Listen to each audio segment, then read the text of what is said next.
deep right field. What is the runner at first doing? Staying off. What is the runner at second doing? Same thing. Depends on her speed and depends on whether or not we think she's going to catch it.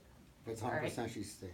Huh? If she's 100% going to catch it, she's And not. she can advance. Yeah. She'll go back and tag, but only if she can advance. What's the runner at third doing? Tagging. Tagging. So they're all doing something different.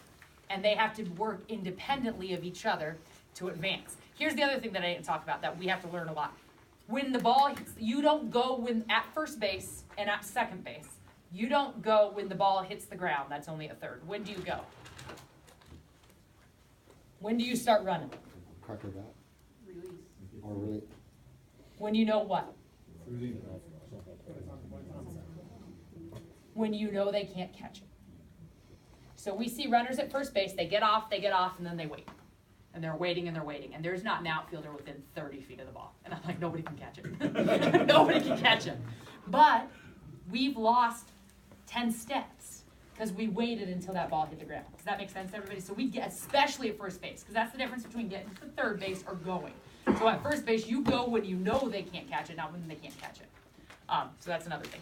So then, let's say we have bases loaded. Ball to the wall in right center field. Crushed in the gap. What's the runner at first base doing right away? She's gone. All right? What's the runner at second doing? She waits a split second longer because she has a little bit more time. And then as soon as she knows it's going to hit the ground, she's gone. What's the runner at third doing? Until when? Until it hits the ground. So you'll see they almost all catch each other because it's a different read at all the different plays. So this is going to do a bunch of different things. Your outfielders are going to start to work on things, which is great. And your base runners have to start making decisions. Foul balls, everybody tags. All right, and then we give them outs too. So I'm at third base, and I'm going to give them the outs, and they have to give the outs back. And why does that matter?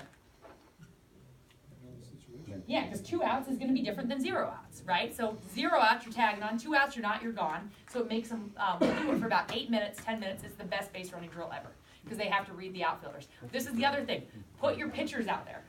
Because what are the, I shouldn't, that wasn't fair. Because pitchers aren't always the most athletic. But put people out there who are going to drop them sometimes. Because why is that great? Yeah. So you get out there, and we're acting like, okay, I'm waiting for her to catch it. But then, just a little bit earlier, I assume she's going to catch it. So I start going back, and then what? She drops it, and now I've lost 2 steps and my momentum, and I'm going here. So we have to stay out until the catch is made, and then we have to get back. It's awesome. And it's great for the outfielders. They have to run ground balls. It's great for the base running. It's great for everything. But that's how we practice it.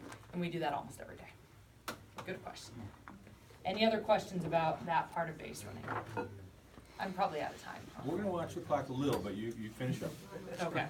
Was that a hand that went up? No, I was a stretch. Gotcha.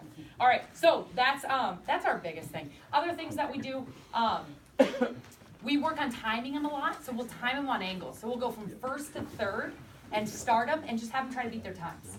So if you can put them on a clock, they start to learn how to round the bases efficiently. We'll have a coach at third base. So if they start at first and they're waiting on the coach to make decisions, what do they sometimes do? They slow up. Oh, should I go? Should I go? Should I go? Yes. Instead, we want them going full speed. So we'll have our coach over there, and someone else has the stopwatch, and sometimes she stops them, and sometimes she doesn't. And we should have the same time every time because we're going hard until we stop her, and just really work on running the bases aggressively.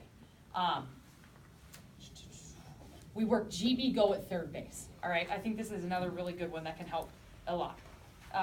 If you watch our runners, and we do this in situations where there's runners at second and third. All right, so let's say you have runners at second and third, and you get a ground ball to the shortstop.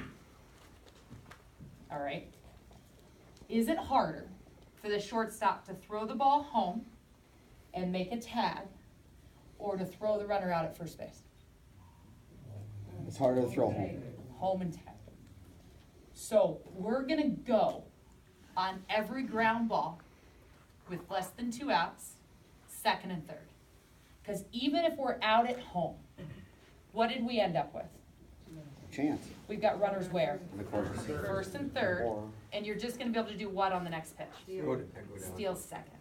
So now we're back in the same situation, but instead of allowing them to just pick up a ball and throw her out at first base, we made them make a bang bang play at home. So we'll go into GB Go at second and third. Yep. All right, and we practice this a lot too.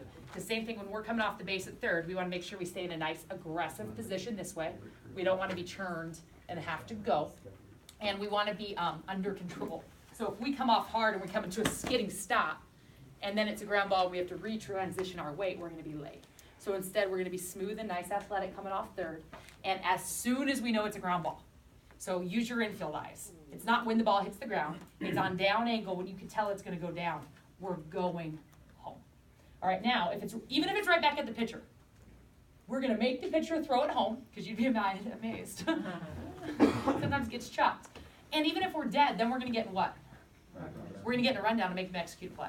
We're not gonna allow them to just pick up the ball and throw the ball to first base. We're gonna make them make defensive plays. So we go into GB Go, second and third, less than 2 outs. The only time maybe we wouldn't do that is, can you guys think of a time that we wouldn't do that maybe? Infield up maybe. Well, we always need the runs.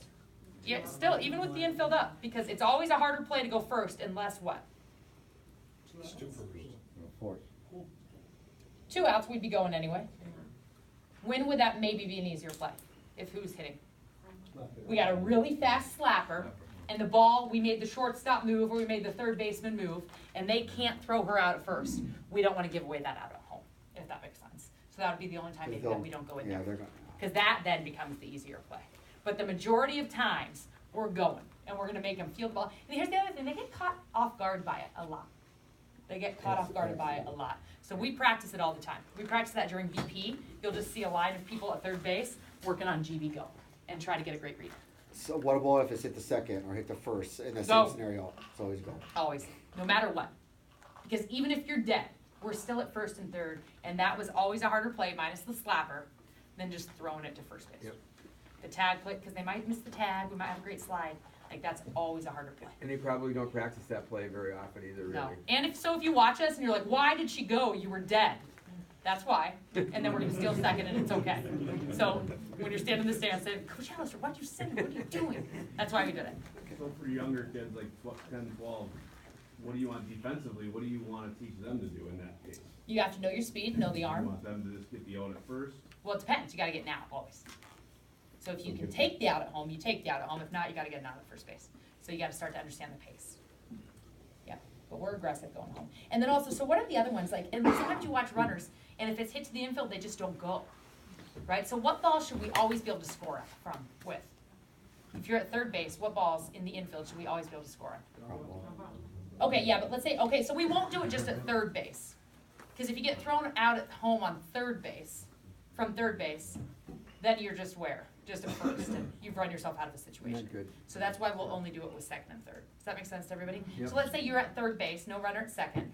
What ground balls should we go on? Okay, so anything to the right field, we're gonna be really aggressive on, unless it goes right to the first baseman, right? Because again, so if we're talking about tags or slides, the catcher is gonna receive the ball from the right field. From the right side of the infield. That's a hard tag to the back corner. It's much easier getting a ball from this side of the field to make the tag. Good, so we're gonna go to the right side. What other balls? Third base. Third base, maybe. If the shortstop has to go deep in the hole one way or the next, right? What are the other two? There's two that are really, really good. These are the ones people don't go on. 5.5 hole. That's deep. Right side, yep. What are the other two? A swinging bunt, those are the best. So the miss hits that are squibbed in front, we gotta score on. Those are the easy ones. You'll stand up. All right, so the miss hits, and what's the last one? High choppers. So anything that's a high chop, we gotta make sure we score on third. So we'll practice this all the time, getting those reads at third base. And our girls in the different situations will know which one they're in. But scoring on those balls and making the defense make plays as opposed to going base to base and just waiting them to hit us in. Especially at the younger ages, make them play catch. Make them play catch. And then the more you do that as runners at third, you start to understand what? When to be safe, right? So the more you do it, you get a feel for it, when I can be safe, when I'm gonna be out, when it works, when it doesn't. You start to be a student of the game, which helps a lot. But